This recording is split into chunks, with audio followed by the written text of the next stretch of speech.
Percy wasn't feeling well. His joints ached, and he couldn't breathe properly. The Fat Controller came with an inspector, who examined Percy and made notes in a small book. When they finished, the Fat Controller looked serious. "You'll have to go to the works, Percy," he said. "They'll make you better, but it will be a long job." "Who will look after my trucks?" said Percy. "Tommy can't do everything on his own."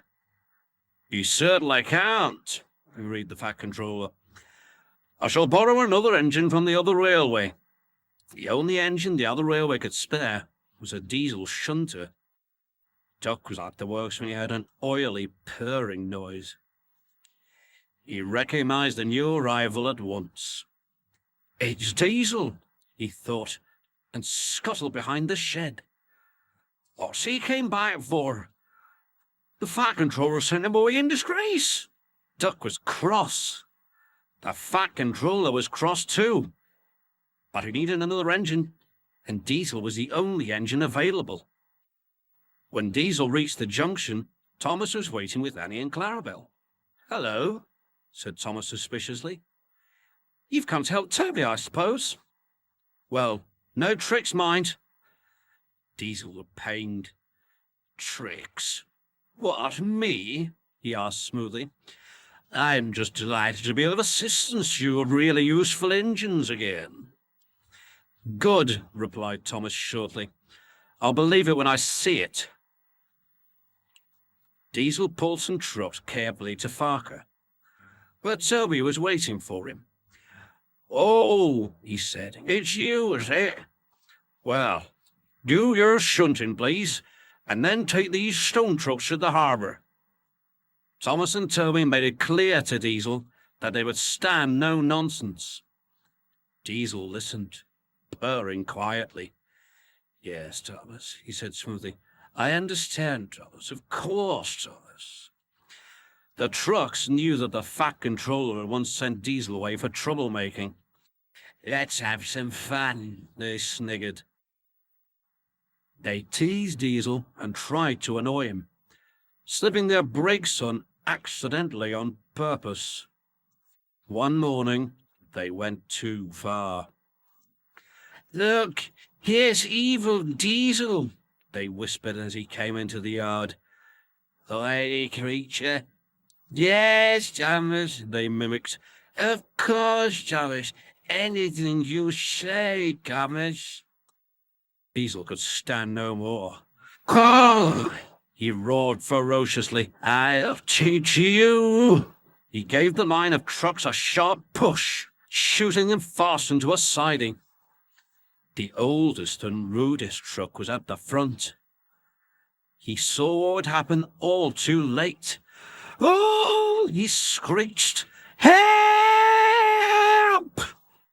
And with a loud crash, he hit the buffers. For a moment, he was squeezed between the buffers and the other trucks. Then, both he and the buffers collapsed, and the broken pieces were pushed into the road. "Grrr!" Diesel growled fiercely as he cleared up the mess. "Come on, you. Any more nonsense and I'll squash you all flat, just like your friend." When the Fat Controller found out what had happened, he was furious. "You won't go back to the Humber Railway as soon as I can arrange it," he thundered. When the Fat Controller had finished with him, Diesel was glad to be going home. A few days later, Daisy was running downhill when she felt something warm and wet splashing her wheels. At the next station, she felt hot, and her joints were stiff. "You've lost your oil," said her driver. "Bertie will have to take your passengers." Then Thomas arrived with Annie and Clarabelle. They had a train full of people on their way home from market. "Careful on the hill, Thomas," Daisy warned. "I've lost my oil. It might be slippery." Thomas was confident. "I've got plenty of sand and plenty of puff. I'll manage." Thomas started out from the station and began ascending the hill. His driver tried to make use of the sanding gear to help him grip the rails, but it was no good. He began to slip on Daisy's oil and slithered to a stop. He tried to go on, but his wheels kept spinning on the oily rails. Then there was trouble. The heavy coaches began dragging Thomas back down the hill. "Help!" he whistled. "I'm slipping back!" Near the bottom of the hill were special points to divert runaway trains off the line. Thomas tried hard, but he couldn't stop his heavy train from pulling him downhill towards these points. Clarabelle's back wheels rolled right off the rails and sank firmly into the mud. At last, Thomas stopped. "Oh dear," groaned the guard. "That's torn it." He helped the passengers back to the station and began organising help. Diesel was waiting at the next station, pulling his last train before going home in disgrace. He sniggered slyly when he heard about Thomas. "Serves him right," he said. "It's as bad for you as it is for him," the station master told him firmly. "Thomas is still on the single line. You won't be able to get past unless you help him." Diesel grimaced. He didn't want to help Thomas, but he knew if he didn't, he wouldn't be able to get home. "Bother," he thought. "I'll do it."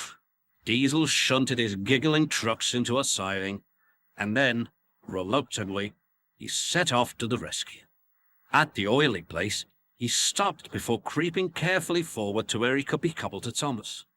Meanwhile, workmen had put sleepers under Clarabelle to make a slope up to the line. Then they cleaned the oil off the rails and put dry sand on them. At last, everything was ready. Diesel dug his wheels into the sand and pulled, but was careful not to pull too hard in case the coupling broke. With sanded rails, Thomas could help too. The engines moved forward a little way and stopped. Then a little more, until, inch by inch, Clarabelle came safely back onto the line. Clarabelle was unhurt, so they went back for the passengers. Then, using plenty of sand, both engines pulled the train up the hill. "Thank you, Diesel," said Clarabelle. "You were splendid." Diesel began to feel sorry that he was going home. Clarabelle asked the Fat Controller to forgive him, and now everyone hopes that Diesel will come again. And Diesel hopes so too.